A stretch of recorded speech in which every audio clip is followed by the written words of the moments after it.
NYARLATHOTEP, a short story, by H.P. Lovecraft. NYARLATHOTEP, the crawling chaos. I am the last. I will tell the audient void. I do not recall distinctly when it began, but it was months ago. The general tension was horrible. To a season of political and social upheaval was added a strange and brooding apprehension of hideous physical danger. A danger widespread and all-embracing, such a danger as may be imagined only in the most terrible phantasms of the night. I recall that the people went about with pale and worried faces, and whispered warnings and prophecies which no one dared consciously repeat or acknowledge to himself that he had heard. A sense of monstrous guilt was upon the land, and out of the abysses between the stars swept chill currents that made men shiver in dark and lonely places. There was a demoniac alteration in the sequence of the seasons. The autumn heat lingered fearsomely, and everyone felt that the world and perhaps the universe had passed from the control of known gods or forces to that of gods or forces which were unknown. And it was then that NYARLATHOTEP came out of Egypt. Who he was, none could tell, but he was of the old native blood and looked like a pharaoh. The fellaheen knelt when they saw him, yet could not say why. He said he had risen up out of the blackness of 27 centuries, and that he had heard messages from places not on this planet. Into the lands of civilization came NYARLATHOTEP, swarthy, slender, and sinister, always buying strange instruments of glass and metal and combining them into instruments yet stranger.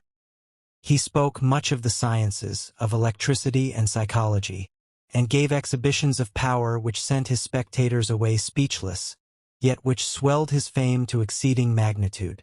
Men advised one another to see NYARLATHOTEP, and shuddered, and where NYARLATHOTEP went, rest vanished.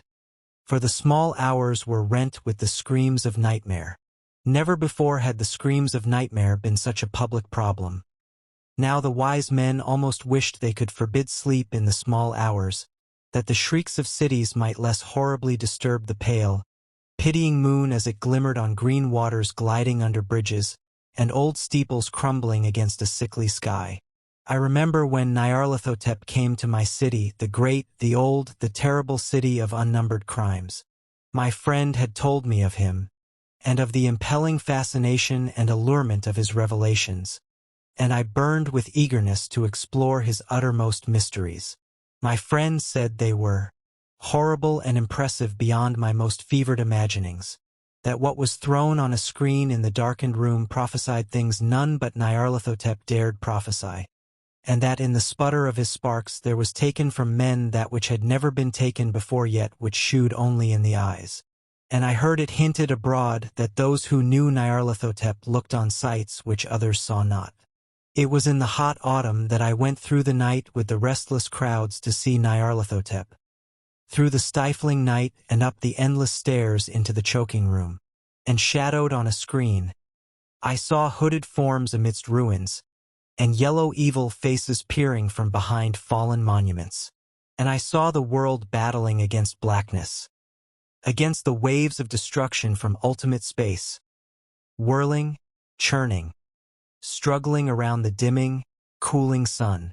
Then the sparks played amazingly around the heads of the spectators, and hair stood up on end whilst shadows more grotesque than I can tell came out and squatted on the heads.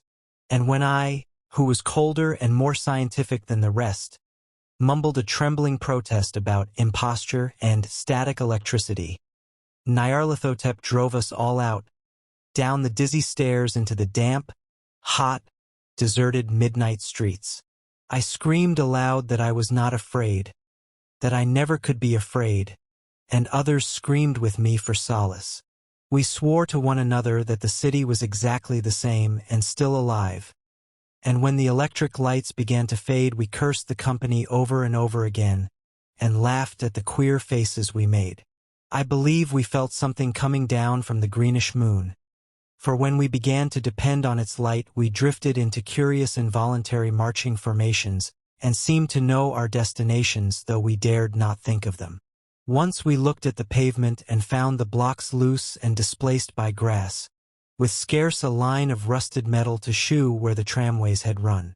And again we saw a tramcar, lone, windowless, dilapidated, and almost on its side.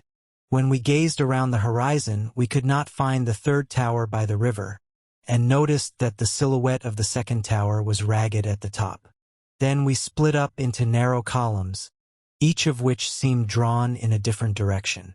One disappeared in a narrow alley to the left, leaving only the echo of a shocking moan.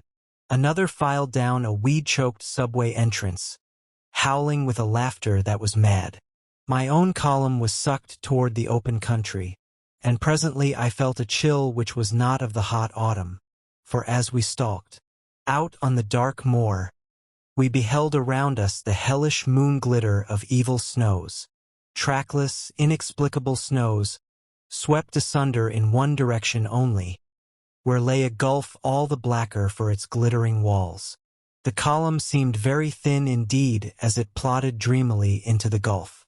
I lingered behind, for the black rift in the green-litten snow was frightful, and I thought I had heard the reverberations of a disquieting wail as my companions vanished. But my power to linger was slight. As if beckoned by those who had gone before, I half floated between the titanic snowdrifts, quivering and afraid, into the sightless vortex of the unimaginable. Screamingly sentient, dumbly delirious, only the gods that were can tell. A sickened, sensitive shadow writhing in hands that are not hands, and whirled blindly past ghastly midnights of rotting creation. Corpses of dead worlds with sores that were cities, charnel winds that brush the pallid stars and make them flicker low. Beyond the world's vague ghosts of monstrous things. Half-seen columns of unsanctified temples that rest on nameless rocks beneath space and reach up to dizzy vacua above the spheres of light and darkness. And through this revolting graveyard of the universe the muffled, maddening beating of drums, and thin, monotonous whine of blasphemous flutes from inconceivable unlighted chambers beyond time. The detestable pounding and piping whereunto dance slowly, awkwardly, and absurdly the gigantic, tenebrous ultimate gods, the blind, voiceless, mindless gargoyles whose soul is NYARLATHOTEP.